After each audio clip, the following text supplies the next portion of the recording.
Hello everyone, and welcome back to another episode of Wine, Women, and Words with me, Claudia Moss, if you're new here. With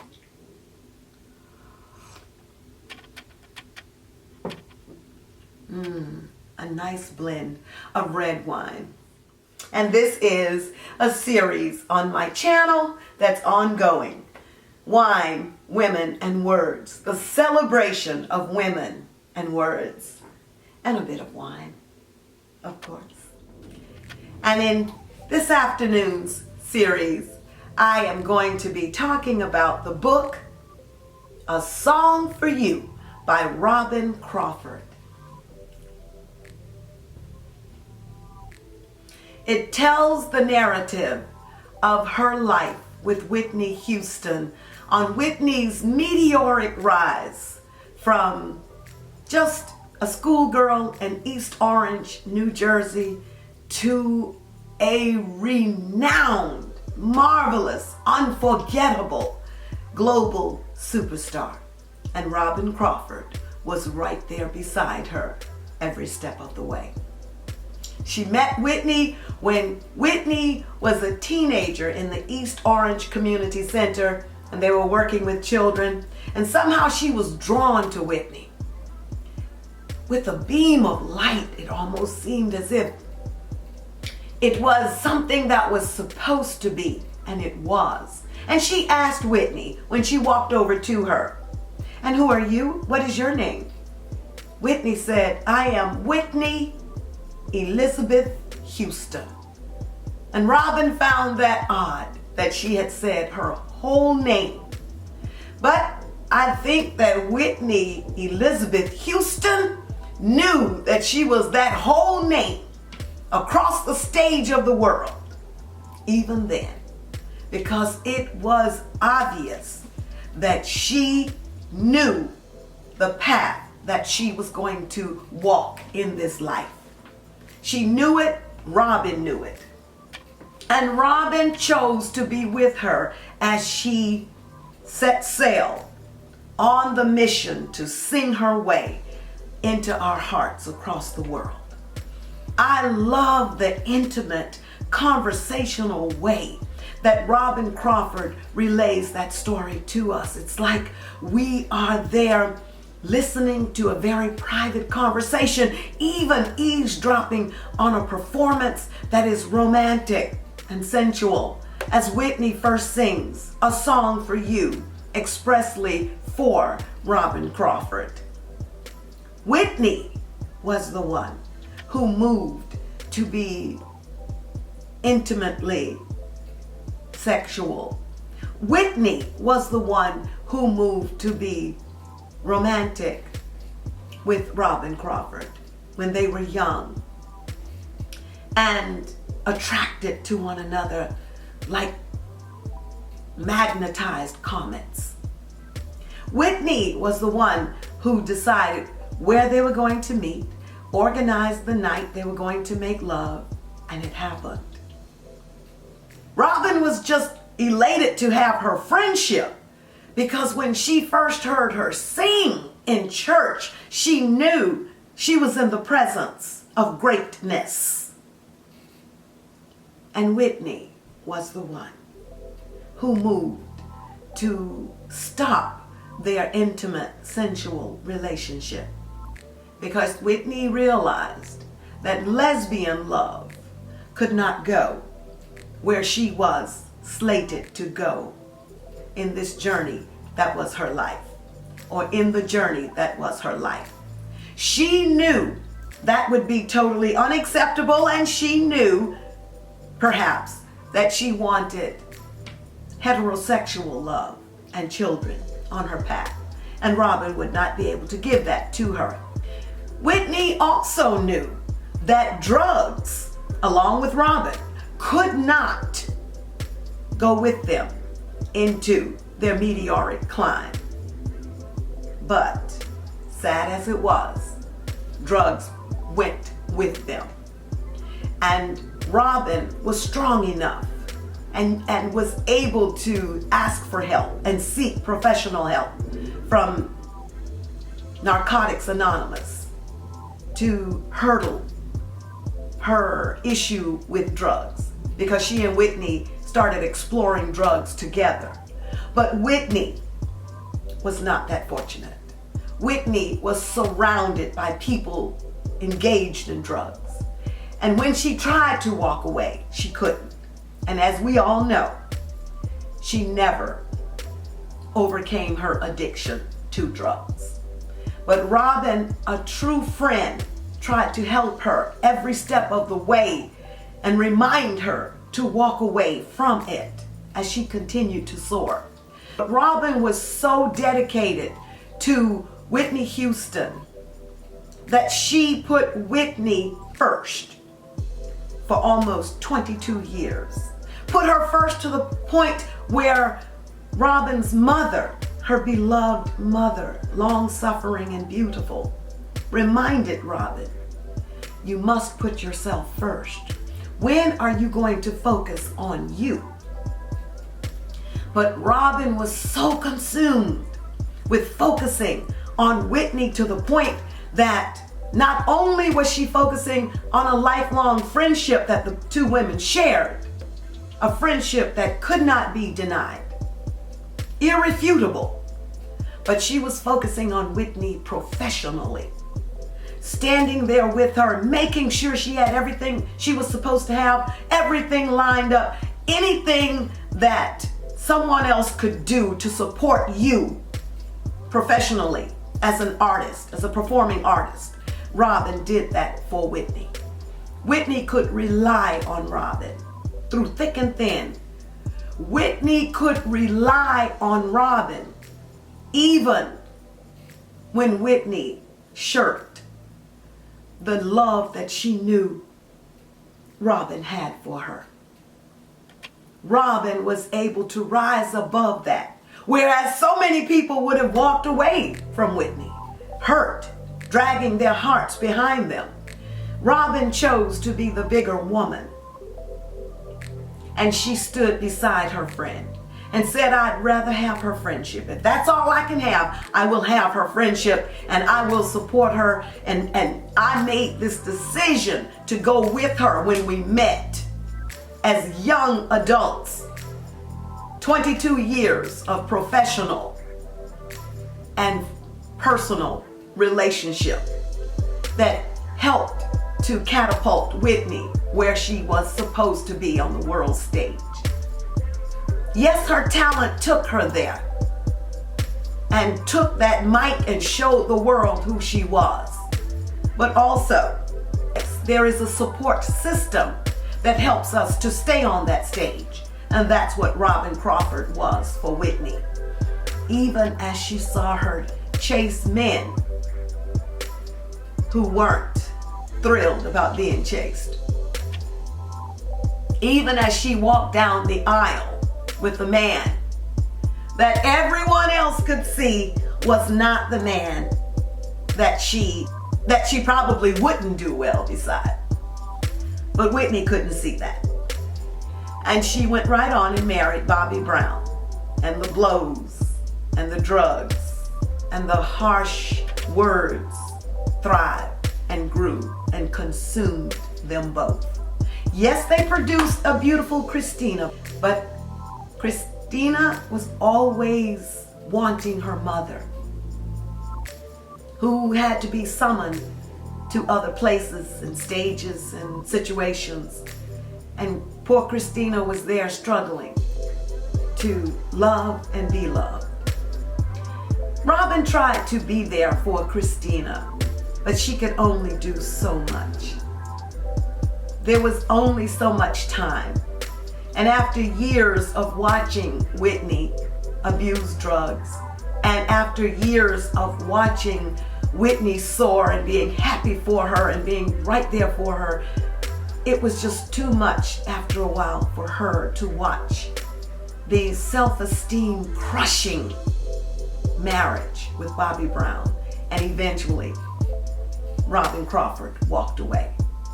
And she didn't walk away with someone, her own someone, since she didn't have Whitney's romantic love. Whitney was so jealous of her even having a woman or a man. Well, Whitney really didn't concern herself too much with the men that Robyn would happen to love. She concerned herself with the women, like Joy, the dancer, that Robyn was attracted to, and Joy was attracted to Robyn. Whitney came in, wedged her way into that situation, and let Joy know, no, you, my dear, are not welcome here. Robyn knew not to pursue a relationship with a woman who touched her in a visceral way. And that woman was Lisa Hentelman. Lisa was a professional working with the outskirts of Whitney world. There was an attraction, but Robyn didn't pursue it because she didn't want to be crushed under Whitney's jealousy. So she was easy and went on with her work as she always did. And there came a time when she was lonely and decided to fill her life with love. And she pursued Lisa. Lisa said yes, but not until they sought professional help. Before they could deal with a serious relationship. And that was an excellent move, because Robyn was almost like a post-traumatic war victim dealing with what she had to deal with Whitney. Now, let me say this. Robyn did not depict in the book a traumatic relationship with Whitney until the point where she was crushed and laid low. No.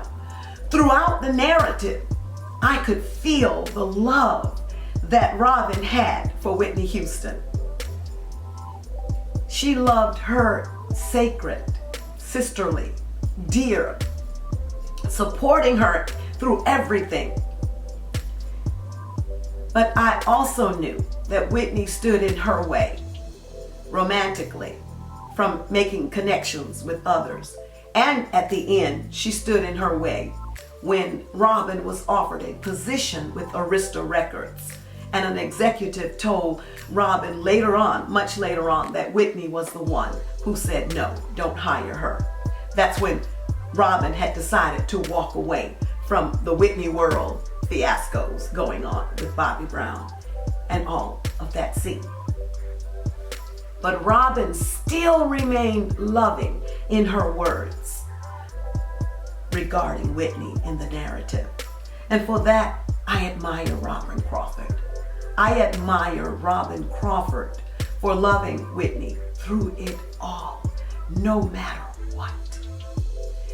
It's a lesson in love. It's a lesson reading this book in how to love, no matter what. And that is spectacular. So I am so happy when Lisa and Robyn get together and go on their glorious road trips on the weekends, and Robyn decides to stay at home and be the stay-at-home parent for their two twins, for their children, adopted children, but their children nonetheless, Jillian and Jeremy. What I so love about that was Robyn told Lisa, I'd love for us to get twins. We should adopt twins. Lisa was a little apprehensive about that. You know, we probably won't be able to get twins, but be aware that that might not happen. Robyn kept her faith, spoke the word, walked out on the word, and lo and behold, they got an opportunity to receive twins, just like my brother and me. I am Claudia, he is Claude. We're fraternal twins. Jillian and Jeremy are twins, being loved and raised by Robyn and her wife, Lisa. I loved that. I loved the intimate look that I got to see in both women's lives. I saw Whitney as a young lady trying to stand up and be an independent woman while being raised by an overbearing mother. Whitney Houston is painted in that narrative as a woman who could be as a woman who could deliver some crushing blows to Whitney. But Whitney had the ability to stymie hearts and stop breaths and just capture the world. Whitney Houston would not have that role in life. And I think she made her daughter pay for it before she got to the global stage, during her time on the global stage, and towards the end when she left. Her family situation was challenging. Whitney's brothers, Gary and Michael, were not held accountable to what young men should quite possibly be doing in a household. Chores like everyone else, and responsibilities. As the only girl, Whitney was the one called in to do whatever they were supposed to do, and hers. So she passively accepted it all, just swallowed it, and told Robyn, whenever Robyn noticed certain things, it's okay. My mother is like she is, and she just passively accepted what was going on at home. I think that would all come to play in a very troubling way in Whitney's life later on, as she went along to get along, as she became more of herself and a woman. That would have to, her childhood experience there, her young adulthood experience would have to have played a part in the woman she became. Dealing with an overbearing mother and men who weren't held accountable, like her grandfather, her paternal grandfather, who blatantly was prejudiced. He was prejudiced against Whitney because of her skin color. When Whitney was with her cousins, he came and got the lighter complected cousins by his other son and took them for a treat. Brought them right back to pick up Whitney, and Whitney could see as a child that he had taken them for a treat and treated them differently.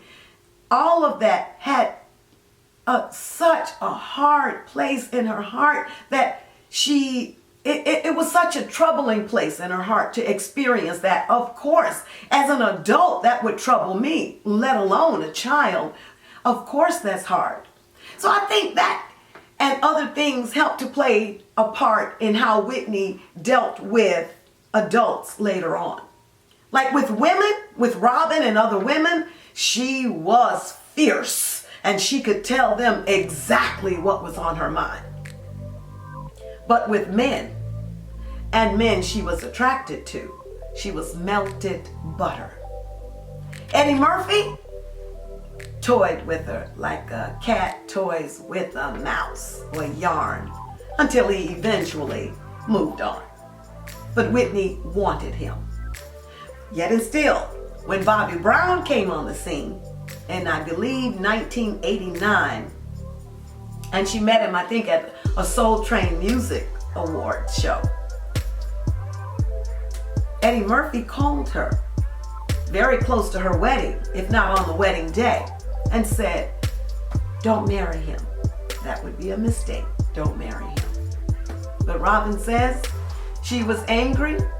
What gives Eddie the wherewithal to call me and tell me what to do? She married Bobby anyway, and we all know what transpired in that marriage. When I read some of the parts about the blows and the clocks and the decks he gave her, I was like, no, he did not do Whitney like that. And why did Whitney take it? An abused heart, an abused spirit. She took it. She maybe loved in a warped way. Maybe warped love covers that type of abusive love. Whatever, Whitney stayed with Bobby. She loved him. You all see my new glass? I had to put, oh, you can see how much wine is in here at the bottom. So cute.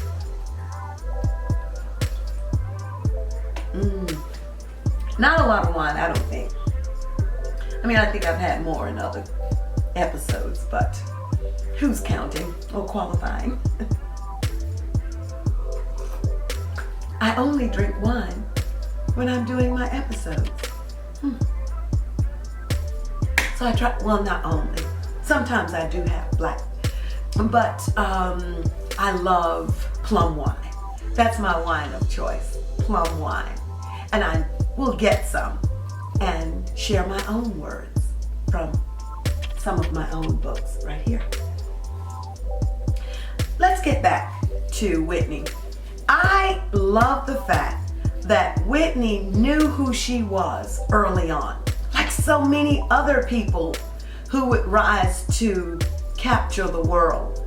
Whitney knew that she wanted to sing, and she had the chutzpah and the wherewithal to walk out on a stage, large or small, and take it. You would shudder with emotions and vibrations when Whitney unleashed that magnificent voice of hers. And it was undeniably a voice that was memorable, unforgettable. A voice that had the capacity to steal your heart in two ways. Steal it and take it from you and put it in her pocket, or steal the very beat of it. Whitney was not an academic student. No, she was not capturing records or honors or on the honor roll. Her interest did not lie with doing well at school. It's a wonder she made it through school. I'm sure, I'm not saying she was stupid. She did just enough to make it through school, and I'm sure people liked her and helped her along the way. But Whitney had no taste, no predilection for school. That was out. Whitney could do what she did, and she did it Whitney Houston style. Whitney did it tired. Whitney did it a little dazed, drugged sometimes, but Whitney could do it. And even as Whitney Houston was living out the trials and tribulations of her life, so was Robyn Crawford. Robyn Crawford lost her beloved brother Marty to AIDS.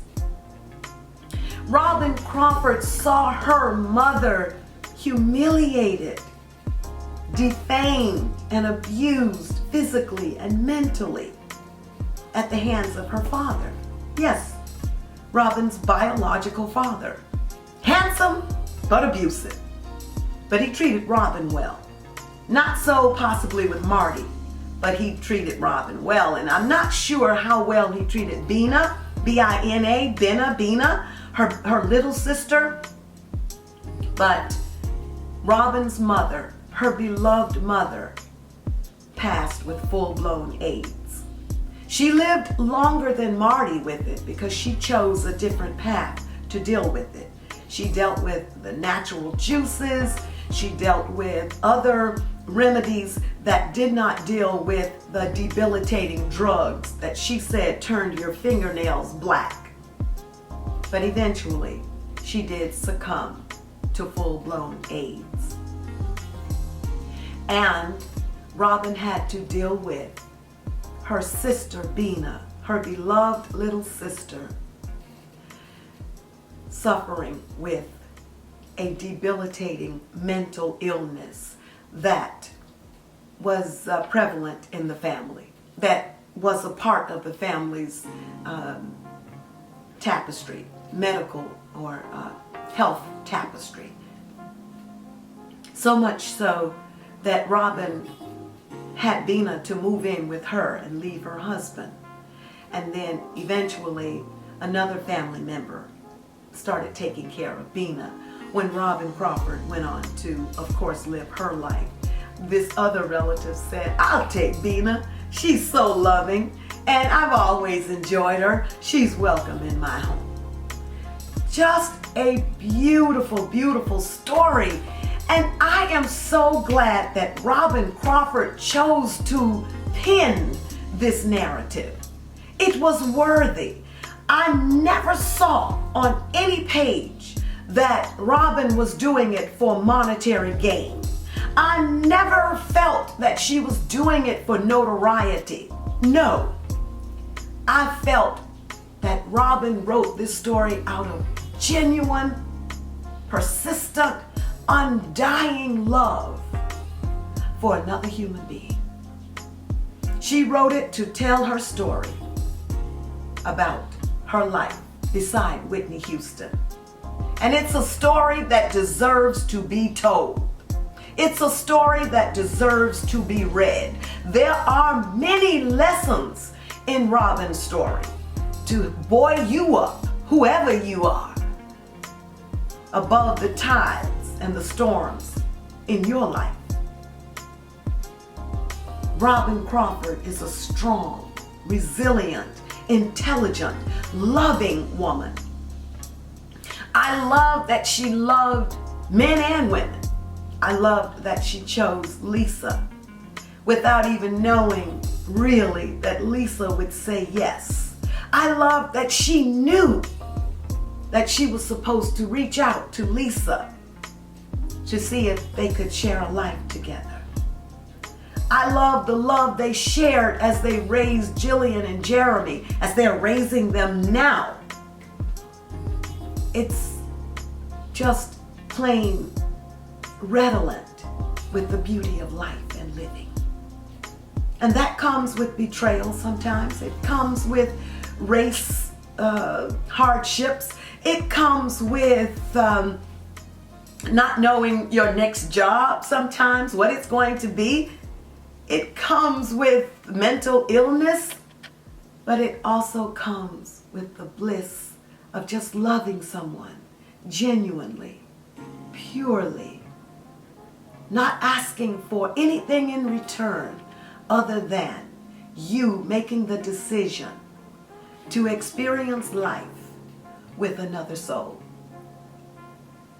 I'm going to end with Robyn's words in the epilogue because I think they need to be heard. Robyn writes beautifully, and she is making her way these days, focusing on wellness and writing. But let me share her words with you in the ending.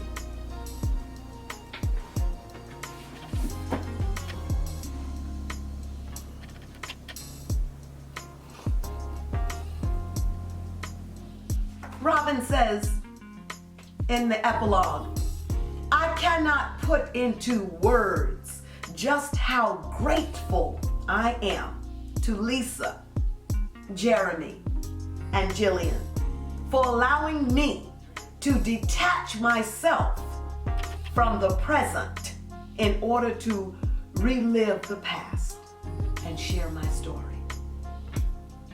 And as a writer, it is so important for your family to love you through the writing and the solitude and the pain when those words don't come and the glee when they overflow the written screen. That is a blessing. I hope the friendship, respect, and love Lisa and I have for each other has set the bar high for our children. I want them to have an understanding of death, too. We are given only one body in which to live this life. Nothing good ever comes out of drugs. Kindness and empathy are important, but there is a difference between being selfish and being for self. I want them to approach every day happy, to know that true friendship is everlasting. Above all, I want my children to know that there's only one you. People may try to tear you down, stuff you into a box, and slap on labels. They may make up stories and try to own you, but it's your call. You can sing solo or you can blend. You can grab the spotlight or you can work the background. The power isn't in one or the other. It's in the deciding. It's in the choosing and the pursuit. It's you and your dream. With the release of this book, I hope there will be no more questions. And that I have honored Whitney, Christina, Marty, and Mom. And you have, Robyn. You have honored all of them. And you have honored yourself. Everybody's story is worthy of telling. And I'm so glad you broke your silence to tell this story. This is a lovely book, beautiful in every way. As a man interviewing Whitney said once, you both are beautiful. And they are. And let me tell you, they never could get away from interviewers' questions about their romantic, sensual side. Never. And Whitney never knew how to deal with questions in an interview about what is going on between you and Robyn Crawford. She would handle it so poorly that people knew that something was going on and it wasn't quite sitting right. But lesbian love, let's just be honest. For those of you who identify as heterosexual, can never see that love, can never know that it is just as viable as any other love, that love is love, and that love wins, and that it can take you wherever you need to go if you love that someone. But if you don't honor it yourself, it can't take you anywhere but down. So be who you are, love who you are, whatever that is, be it pansexual, as I am knowing that I am now, that I am standing up on that platform to say I am pansexual, and that means that I can love anyone, regardless of gender and sexual orientation. It's all inclusive. It's loving. It's the possibility more so than the closed door. And it has taken me all my life to get to this point. But it too was a worthy journey. But this book is also a worthy read. And I'm saying that one more time. If you have the opportunity to read this book, why not? It is a labor of love. No matter who you are, no matter what you want or who you want, you can read it and see life and love and triumph in its pages, along with all the other things. Kudos to you, Robyn Crawford. Kudos to you, Lisa, and everyone else in this story, even Sissy Houston, even the brothers, even the sister-in-laws. No matter who, I'm sending love to all of you. I'm sending love even to Whitney on her journey, wherever her journey has taken her on her spiritual path in this universe. I send love to you all. Love and light. It's Claudia with another episode of Wine women in words.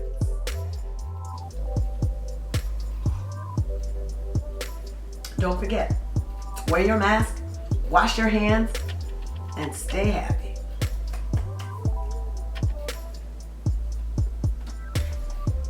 And although we could have wanted to, quote unquote, save her, when you really think about it, she was saved. Because love was with her.